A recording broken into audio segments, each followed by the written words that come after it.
黎巴嫩南部一声枪响，联合国维和士兵血洒巡逻线，经确认1名法国军事长阵亡，3名士兵受伤。马克龙公开点名就是真主党做的，真主党嘴上否认，可眼下以敌直接谈判，最坐不住的就是他。在另一边的乌俄战场上，欧盟向乌克兰敞开了防务联盟的大门，共同防御几乎是板上钉钉的事。再看俄罗斯，预算窟窿堵不住，开始卖黄金，加暴利税，军工升级追着乌克兰屁股跑，却越拉越远。以敌和谈究竟能谈出怎样的结果？乌克兰的入盟之路究竟还有多远？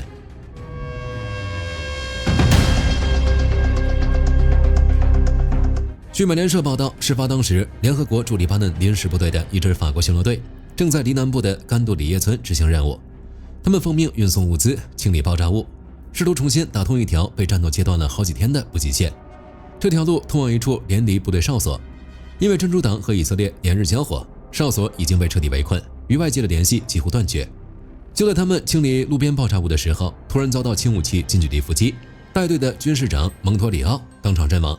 还有3名士兵受伤，其中2个是重伤。好好的士兵突然没了，当然要算账。马克龙第一时间就在社交媒体上撂下话，一切迹象都指向真主党，他的态度非常强硬。随后一个电话打给了黎巴嫩总统奥恩和总理萨拉姆，要求黎巴嫩当局必须查明情况，逮捕凶手，保障维和士兵的安全。紧接着，联合国秘书长古特雷斯也发表声明，推定就是真主党干的。联合国驻黎巴嫩临时部队自己也在声明里定性，这是蓄意袭击，开枪的是非国家行为体。就这种指向来看，动手的人到底是谁，已经不需要再多想了。面对谴责，真主党当然不敢承认，他也发了声明，先是否定和这件事有关联，然后火速把脏水泼向以色列，最后说这些声音在以色列动手的时候保持沉默，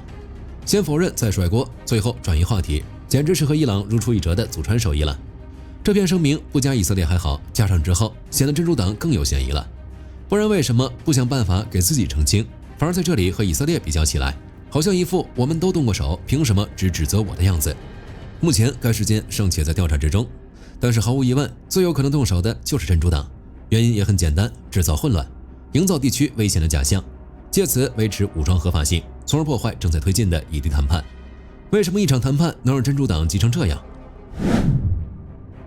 要理解这一枪，我们就要先明确真主党到底是什么。虽然他现在喊着抵抗以色列，但其实他在诞生之初根本属性是伊朗扩张的工具。他早年的目标也不是打以色列，而是跟随伊朗在黎巴嫩建立一个伊斯兰共和国。所以真主党早年出来刷存在感，都是在帮伊朗打2伊战争，在当时对以色列的抵抗中反而没打几枪。当2000年以色列撤军后，这个组织面临生存危机，才扯上了抵抗大旗，以保卫剩余争议领土为借口，拒绝按塔伊夫协议解除武装，将国家绑架在其战车之上。这些年来，伊朗用海量武器和资金援助，将它一点一点喂大，让它成了黎巴嫩境内最庞大的军事存在。然后他靠着枪杆子彻底绕过黎巴嫩当局，垄断了黎巴嫩的宣战权和停战权，想打以色列就打以色列，想打叙利亚就打叙利亚，完全把黎巴嫩当成了伊朗的海外军事基地。而他的一切行动服务的都是伊朗第一。然而真主党犯的事拖累的是整个黎巴嫩。就拿这次开战来说，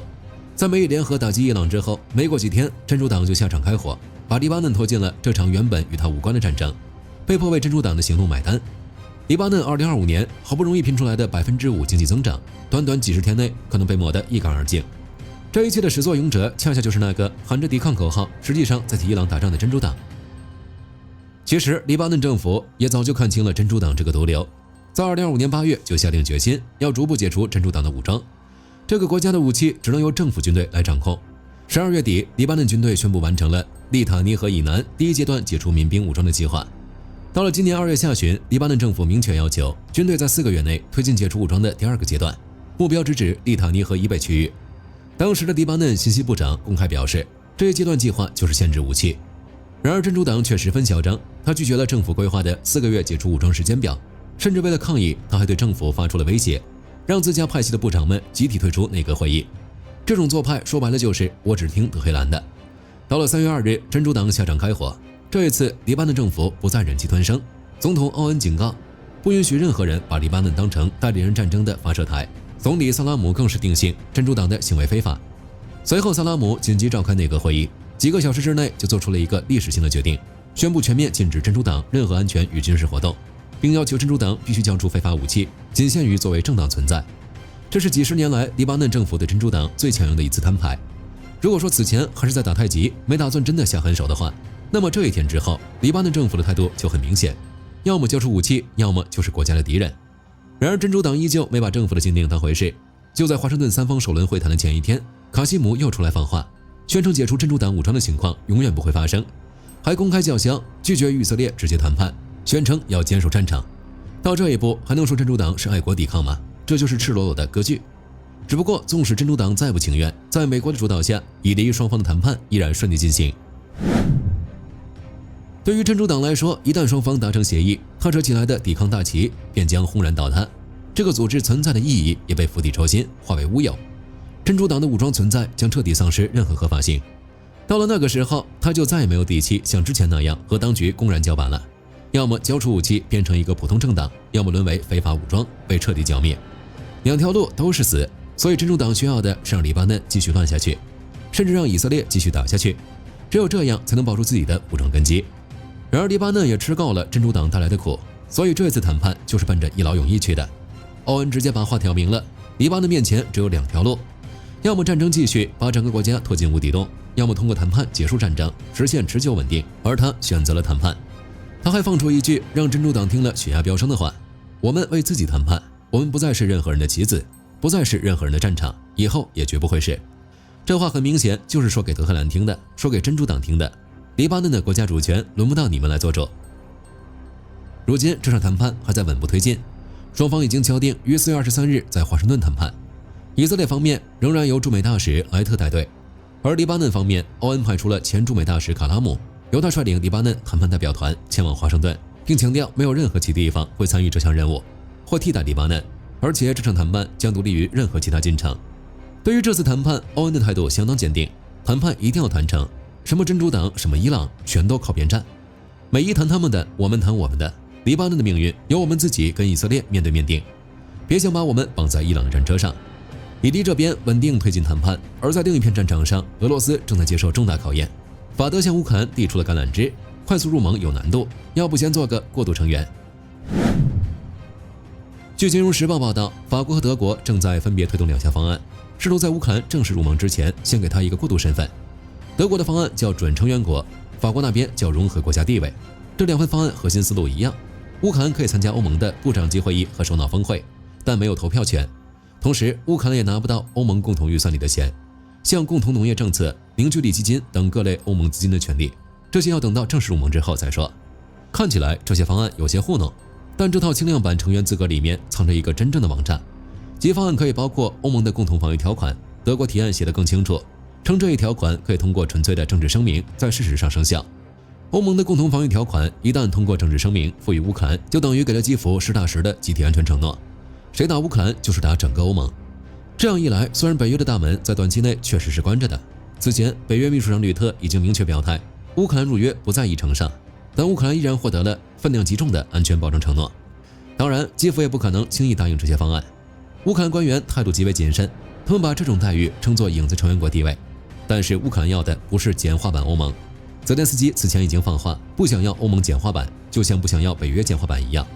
不过乌方也承认，这类过渡安排可能有其实际价值，毕竟先上车再补票，总比在站台上干等着强。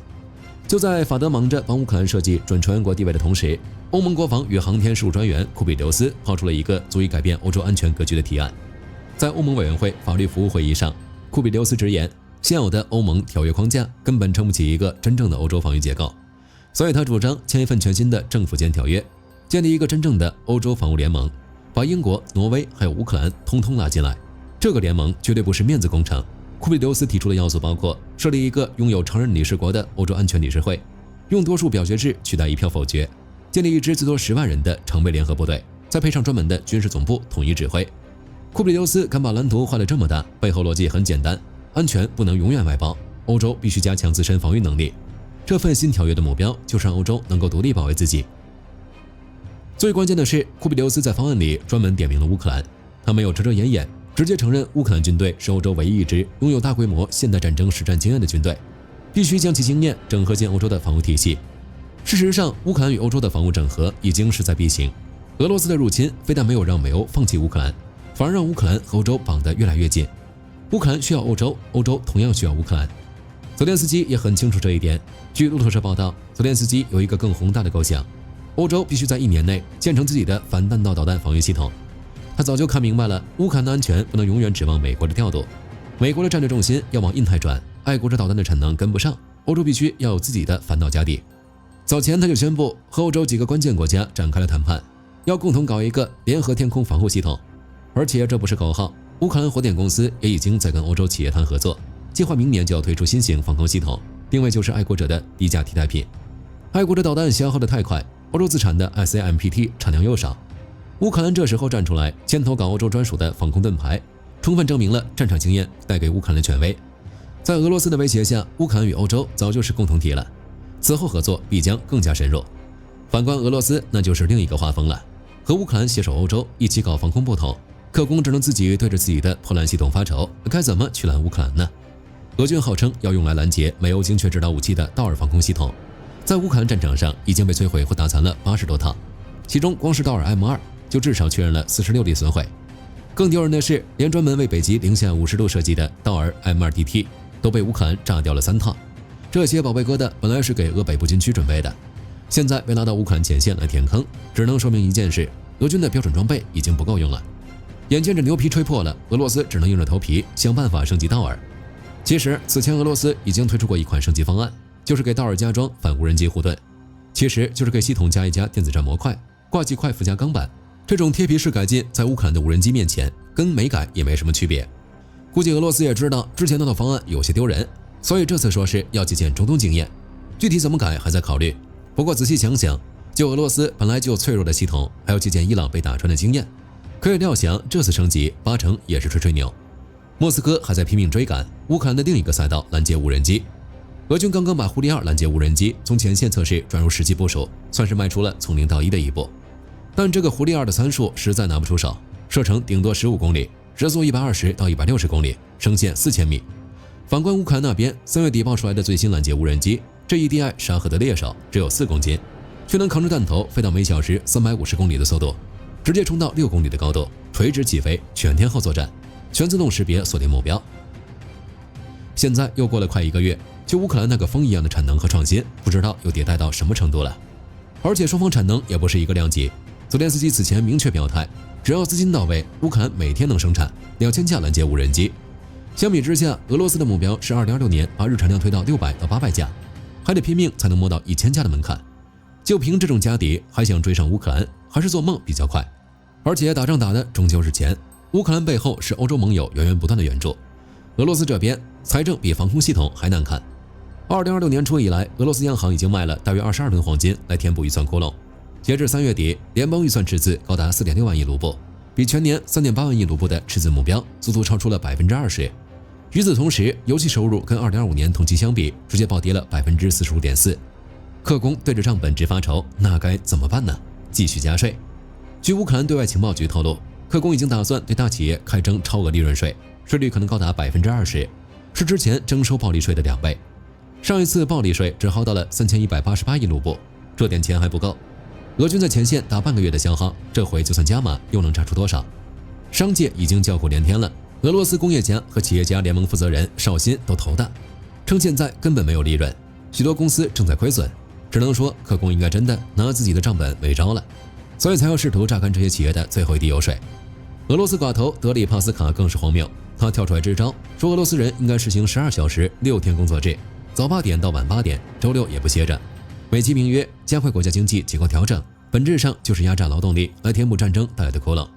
这波操作真给火力军看笑了，一个号称世界第2的军事强国，打仗靠变卖祖传黄金储备，财政靠榨取企业超额利润，产能靠压榨劳动力。